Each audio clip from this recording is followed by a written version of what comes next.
Hello and welcome to edupediaworld.com. In the last session we have discussed about the demand side of the market. In this session we'll be discussing about the supply side of the market and how market reaches its equilibrium point in a free market. Now to start with, let us now understand that what is exactly supply.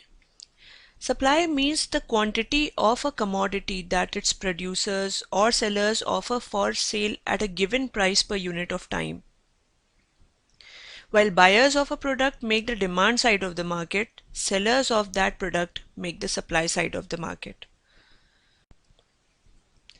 Market supply, like market demand, is the sum of all supplies of a commodity made by all individual firms in a given time frame.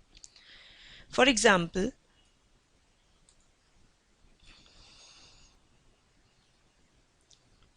firm A supplies 100 units of a product in a month. Firm B supplies 150 units of a product in a month of the same product which firm A is supplying. Firm C supplies 180 units of the same product in a month. So the total supply in the market in 1 month would be 100 plus 150 plus 180,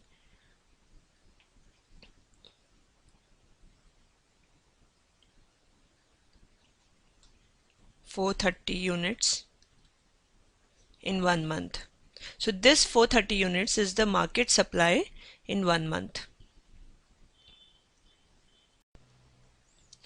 Now market supply is governed by the law of supply. The law of supply says that the supply of a product increases with the increase in its price and decreases with decrease in its price, other things remaining constant. Now here we can see that there is a positive relationship between the price and the quantity of the product supplied.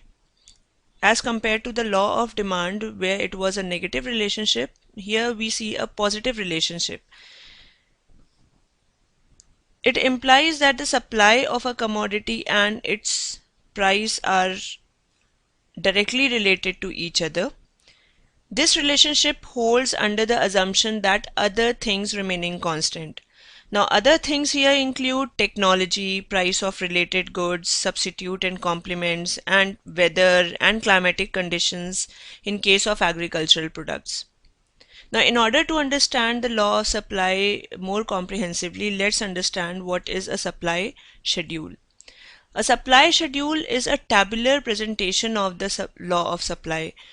We can depict this with the help of an example. Suppose again we take the product as shirts.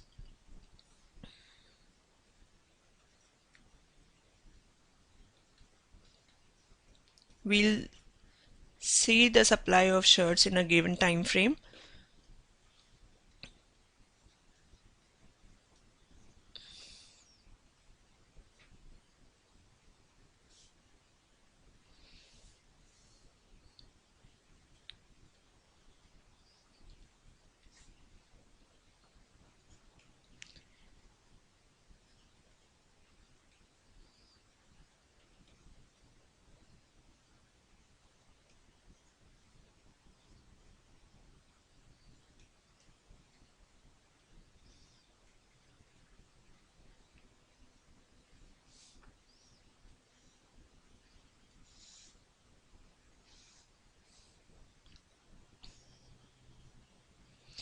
When the price per shirt was 100, the total number of shirts supplied was 10. When the price increased to 200, then the quantity supplied also increased to 35. When the price again increased to 300, the quantity supplied increased to 50. Similarly, as and on we are increasing the price of the shirts is increasing, the quantity supplied is also increasing.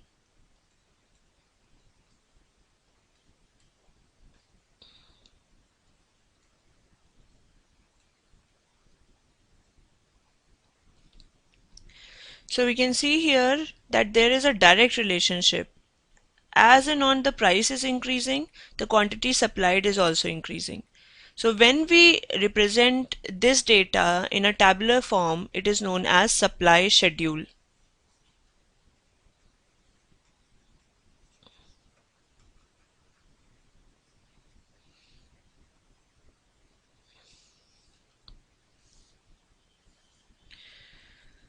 Similarly, when we present this data on a graph and get the supply curve, it is the graphical representation of the law of supply.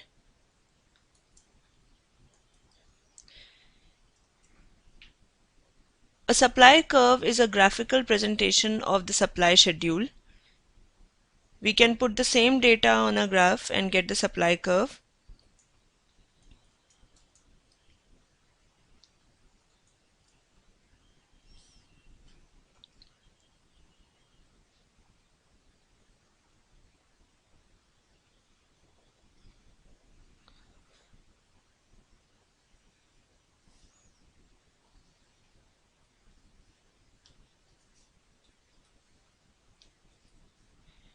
We put the quantity supplied on the x-axis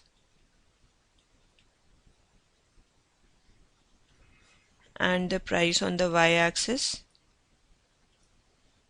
Again, the same concept is here, is there. We put the quantity supplied on x-axis because quantity is dependent upon the price and price is an independent unit. So all the independent units are always plotted on the y-axis and all the dependent units are always plotted on the x-axis. After putting the points, like after getting the points plotted, we get a curve like this.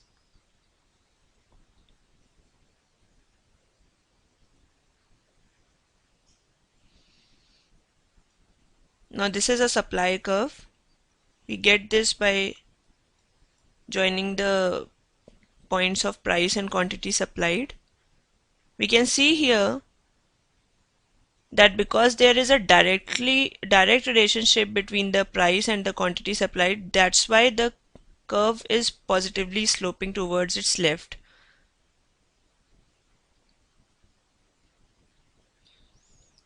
When the price was say P0, the quantity supplied was Q0. When the price increased to P, the quantity supplied also increased to Q. When the price increased to P1, the quantity also supplied increased to Q1. Thus we can see that there is a direct relationship.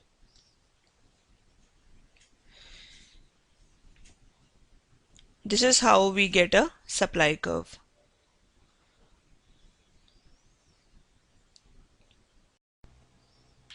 The positive slope or the upward movement of the supply curve is caused by the rise in the cost of production and the seller's effort to make a larger profit. When the cost of production rises, he also increases his profit margin. So he also increases the quantity supplied in order to make larger profit. That is why the supply curve is upward sloping commodity. Now, same ways as the supply curve shifts, there is also a shift in the demand curve of the commodity. The shift of a demand curve takes place when there is a change in any non-price determinant of demand resulting in a new demand curve. Now we have already studied under law of demand that the price of the commodity changes the demand of the commodity. Again, price is a very important factor, but again there are various other factors which also changes the demand of the commodity. So if there is a change in the demand of the commodity due to change in non-price factors, it gives a shift in the demand of the commodity. It gives a shift on the demand curve. We can depict this through the curve.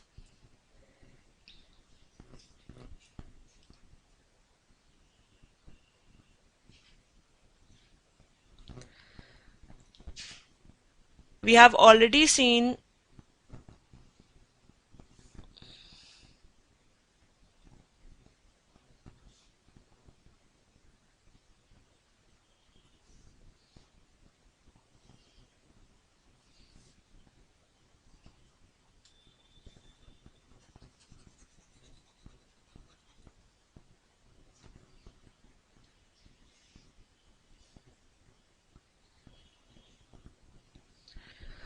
suppose this is the demand curve dd.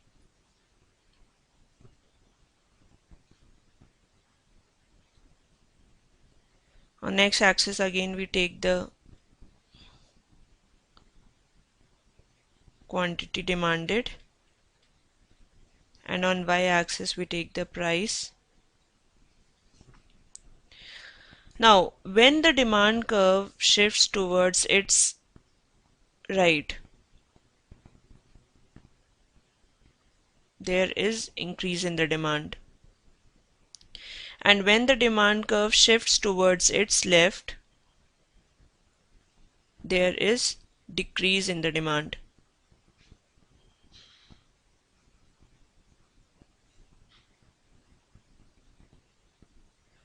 This curve is dd dash and this curve is dd double dash.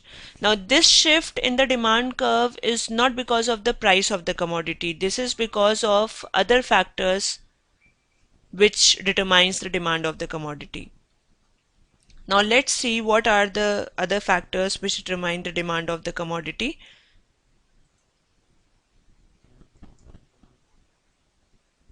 First factor is change in income of the consumer. When the income of the consumer rises, the consumer demands more of quantity of the same commodity, which increases the demand of the commodity. So the demand curve shifts towards its right. Similarly, when there is a decrease in the income of the consumer, then the consumer reduces the demand of the commodity and the demand curve shifts towards its left. Next factor is change in taste and preference. If the taste and preference of the consumer has shifted, suppose the consumer initially used to prefer consuming oranges and his taste and preference has shifted to consuming apple, so he will decrease the demand of oranges and will shift his consumption towards apple. So there will be shift in the demand curve towards its left. Next factor is change in expectations. If the consumer expects that the price of a certain commodity will go up in future, so he will increase the demand of the commodity at its current price. So we can see here that there is no change in the price of the commodity, but because there is a change in expectation of the consumer, he increases the demand of that particular product. If he expects that there would be decline in the price of a certain commodity in future, then he will decrease the demand of that product currently and shift his demand to the future. So there will again be a shift in the demand curve. When the demand decreases, the demand curve will shift towards its left, and when the demand increases, the demand curve will shift towards its right. Next factor is change in price of related goods. Now again, related goods, as we have already discussed, consist of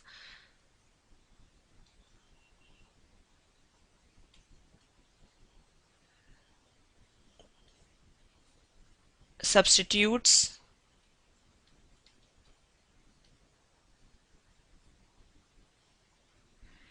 and complementary goods.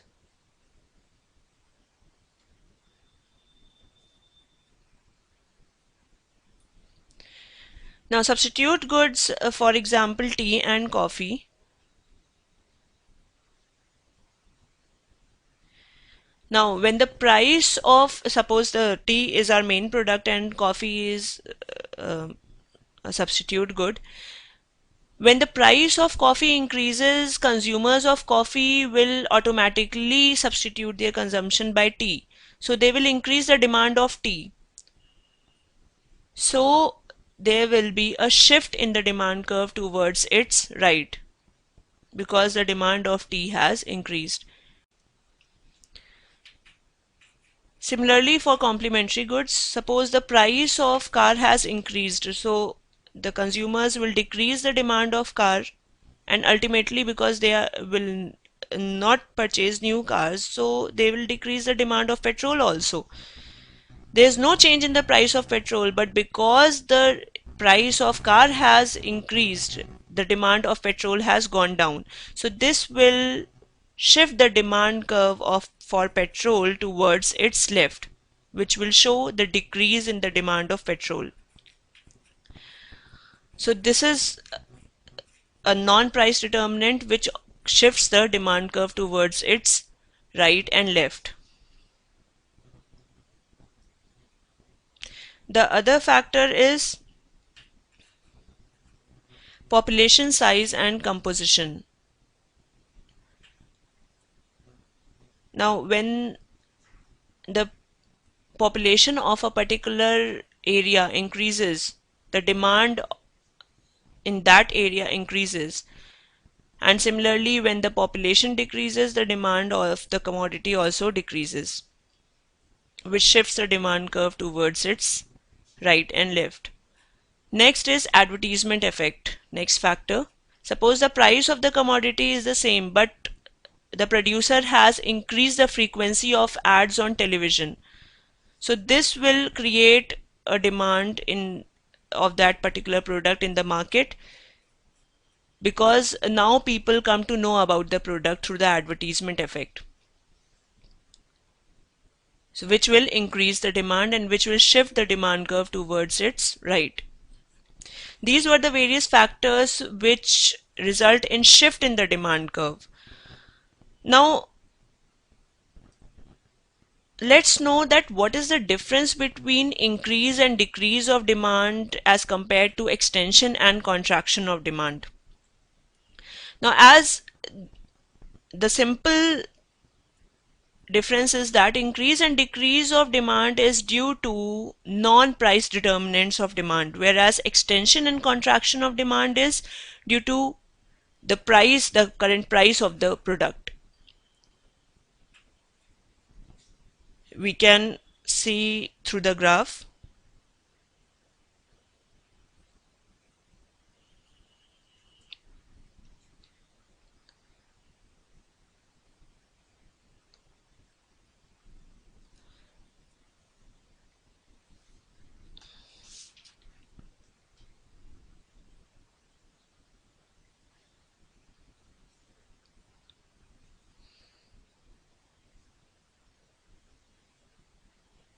Suppose this is the demand curve DD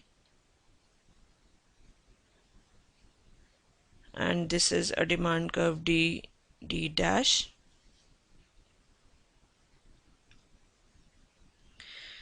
Quantity demanded is depicted on the x-axis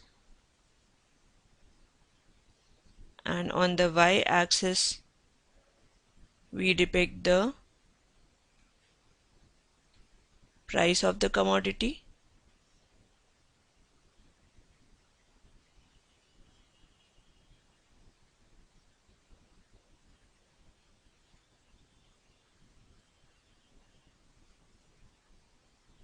This is Q0, Q1, this is P0, P1. Now see, when the quantity demanded, we can denote this point by R and S. Now, when the demand has changed from, that is increased from R, this point, to S, this is extension of demand. Like movement from point R to S is extension of demand. Now this change has occurred due to the change in the price of the commodity. Because the price of the commodity has fallen down from P1 to P0, therefore the demand has increased from R from Q0 to Q1. So there has been extension of demand from point R to S. And similarly, suppose due to the increase in the price, the demand falls, that is from S to R. This is contraction of demand. So, this is known as movement along the demand curve. And when there is movement along the demand curve, it is extension or contraction of demand. From here to here, this is extension of demand.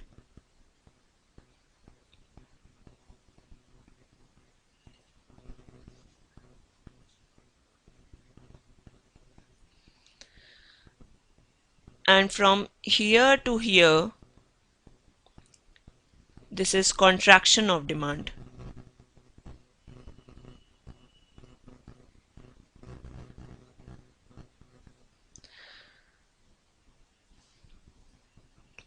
Similarly, we can also see that what is increase and decrease of demand.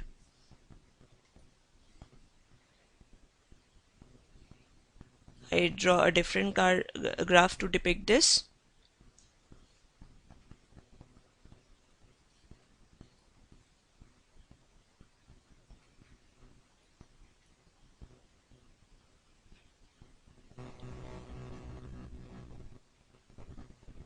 This is a demand curve dt, and this is a demand curve d dash, dd dash.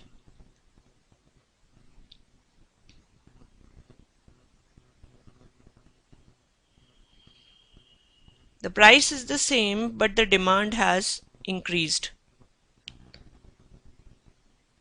Price is P, but the demand has increased from Q0 to Q1, which can be due to any other factor besides the price, which can be due to income, rise in income of the consumer, changes in price of the substitute, advertisement effect, etc.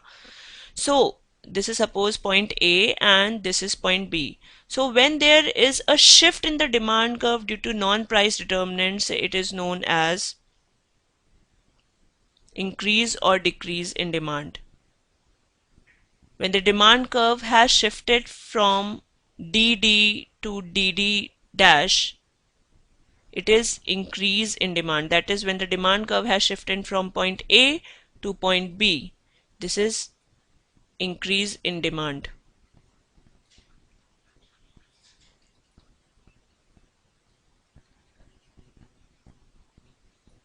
And when the demand curve has shifted from point B to A, that is due to some non-price determinant, the demand of the commodity has decreased. This is decrease in demand.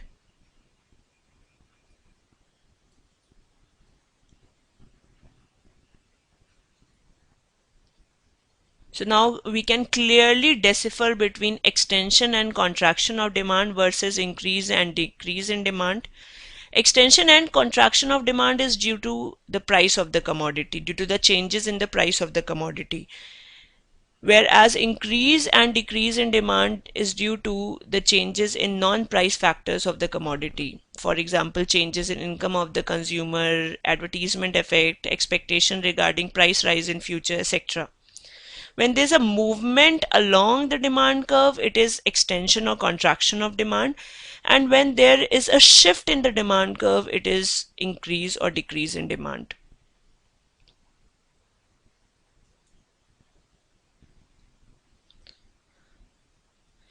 Now, after understanding the concept of demand side of the market and supply side of the market, let's now know that how price is determined in a free market condition. That is how market equilibrium is achieved. Now, what is equilibrium? Equilibrium refers to a state of market in which quantity demanded of a commodity equals the quantity supplied of the commodity. That is, when the demand of the commodity is equal to the supply of the commodity, that is the equilibrium point. The equality of demand and supply produces an equilibrium price. Where the demand curve cuts the supply curve, we get the equilibrium price. Now at that particular curve, that particular point where the demand curve cuts the supply curve, at that particular point, there will be none of the market whose demand is not fulfilled, and there will be none of the suppliers who is left with more of a stock in the market. That is, the quantity supplied will be exactly equal to the quantity demanded in the market.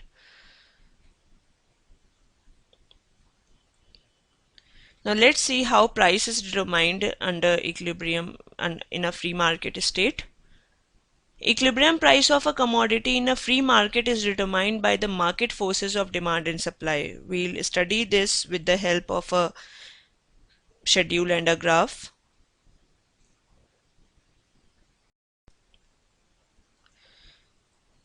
Let's make a demand and supply schedule now to understand the concept better.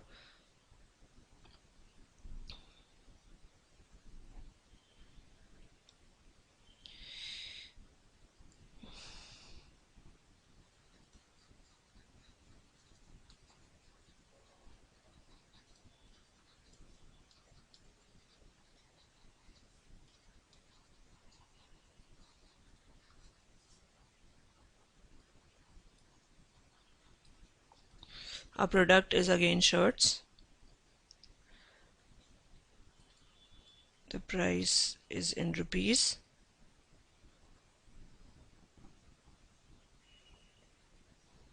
Demand is in 1000.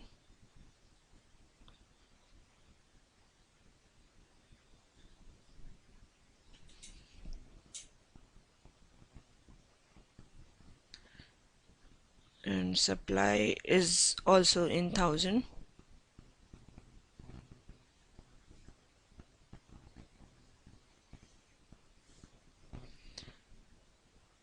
Now suppose we take the prices as 100, 200, 300, 400, 500 and 600.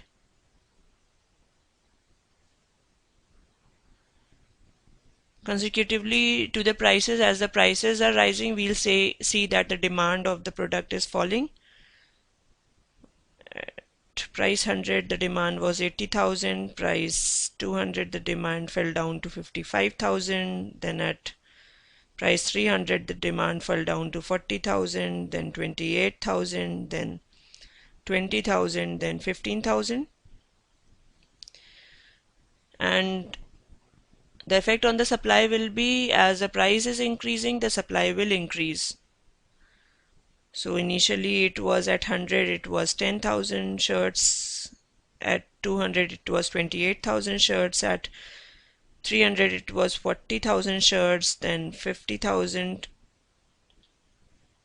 then 55,000, and then 60,000. So we can see here that when the price is increasing, demand is falling and the supply is increasing.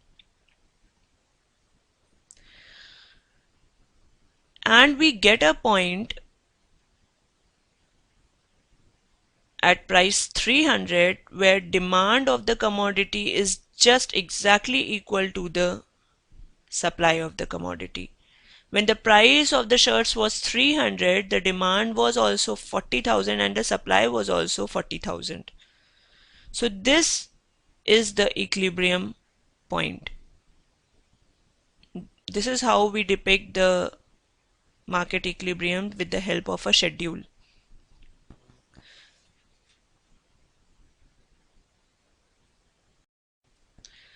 Similarly, we can do this with the help of a graph also. We'll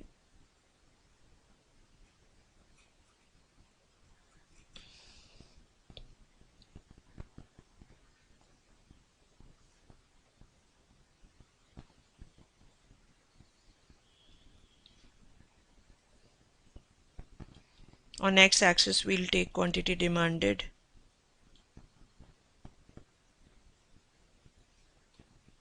and supplied. On y-axis we'll take the price of the commodity, and we'll get a demand curve as well as a supply curve. This is the demand curve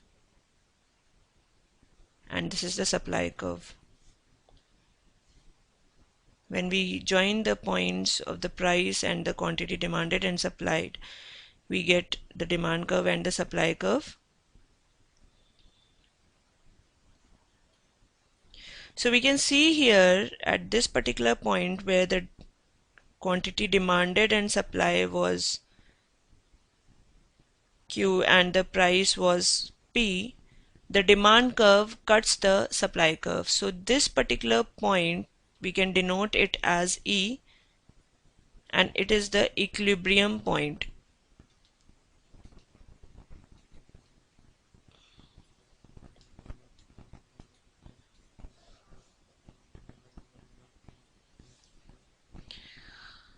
This is the point where the demand of the commodity is equal to the supply of the commodity. Now above this point there would be surplus supply in the market, means the supply exceeds the demand, and below this point there will be shortage of supply in the market, means the demand is more than the supply. At this particular point the demand is equal to supply. Here the demand will be equal to supply, that is there is no surplus in the market and there is no shortage in the market. There is no buyer who is not getting the product and there will be no seller whose product is unsold. So this is the equilibrium point, and this is how the price is determined in free market situation, and this is the equilibrium price. In our example it was, according to the schedule, it was equilibrium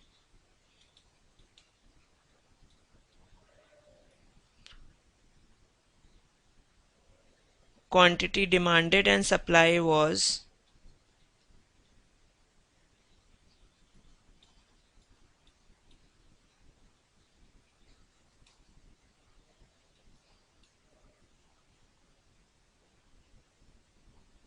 300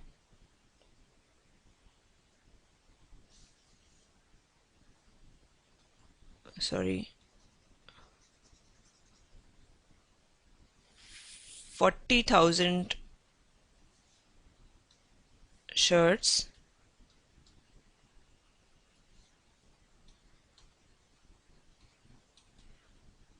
at rupees 300 per shirt. We have illustrated this graphically, that how equilibrium of demand and supply is determined at the point of intersection of the demand and supply curve. If demand and supply functions are known, the equilibrium quantity and equilibrium price can also be determined numerically. Now let's see how. Suppose the demand function is QD is equals to 150 minus 5 px, and the supply function is given by Qs is equals to 10 px. Now what we need to do is, if a function is given in this form, it is known as demand function, and if a function is given in this form, it is known as a supply function. Now what we need to do is, we'll substitute the price with numerical values and then find out the value of quantity demanded and quantity supplied. We'll make a schedule to depict this.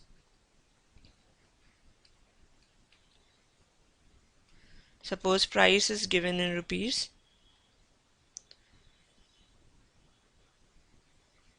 quantity demanded is given, and the quantity supplied is given.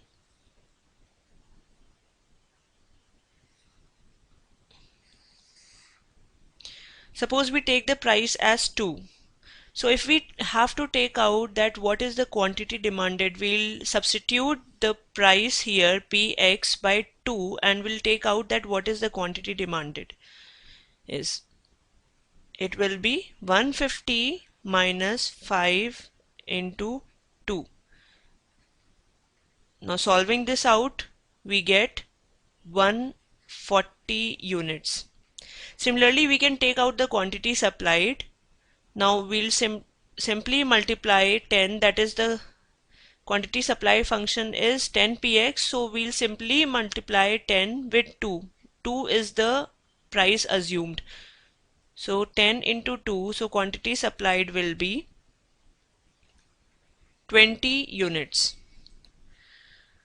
Now again when we can take the price likewise like 4, 6, 8, 10, 12 and so on, and we'll put these prices instead of px and we'll find out the quantity demanded and supplied. Again 150 minus 5 into 4, it will be equal to 130. Similarly 150 minus 5 into 6, 120. Then 150 minus 5 into 8, 110. What we are doing is we are simply substituting the price value here. Instead of px, we are writing down the price assumed. Minus 5 into 10, it will be 100. And then 150 minus 5 into 12, it would be 90. Similarly, we can also find out that what is the quantity supplied by substituting the price assumed with px. 10 into 4, it will be equal to 40. Then 10 into 6, 60. Then 10 into 8, 80. Then 10 into 10, 100.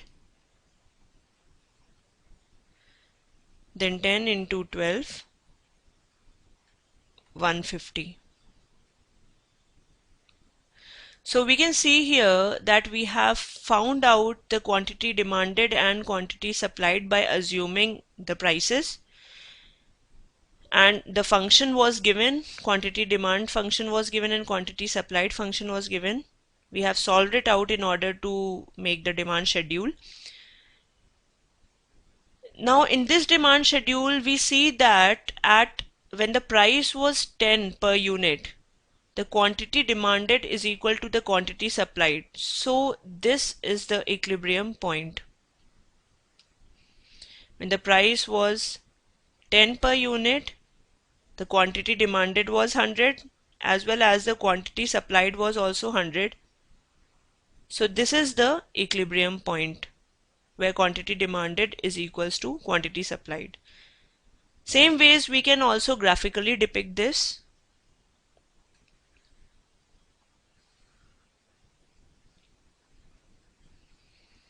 We take the quantity demanded and supplied on the x-axis.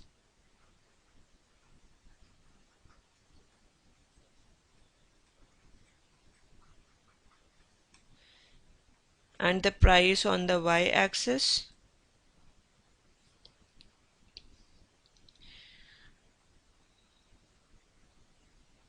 We get a demand curve.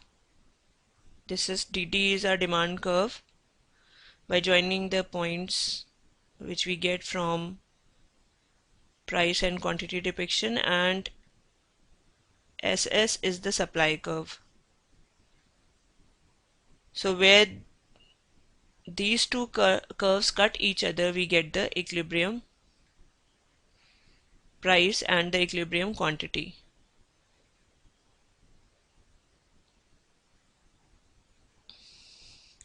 So in this graph, OP is our equilibrium price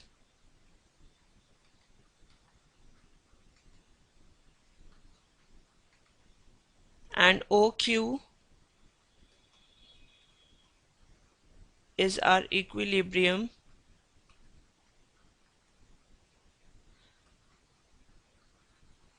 quantity. Anything beyond this point, below this point, it shows that demand is more than the supply. That is, here there is shortage, and the area above this point, it shows that there is surplus. That is, the supply is more than the demand, and at this particular point the demand is equal to supply. So this is how we solve out a demand and supply function in order to get the equilibrium price and quantity. So in this section we have learned about the supply side of the market, the shift in the supply curve, shift in demand curve, and the reasons behind the shift in demand and supply curve. We have also learned that how price is determined, equilibrium price is determined in a free market situation. In the next session, we'll be studying about the analysis of market demand. That is, we'll be studying about the different types of market demand and the elasticity of demand. I hope you enjoyed this session. Thank you and have a nice day.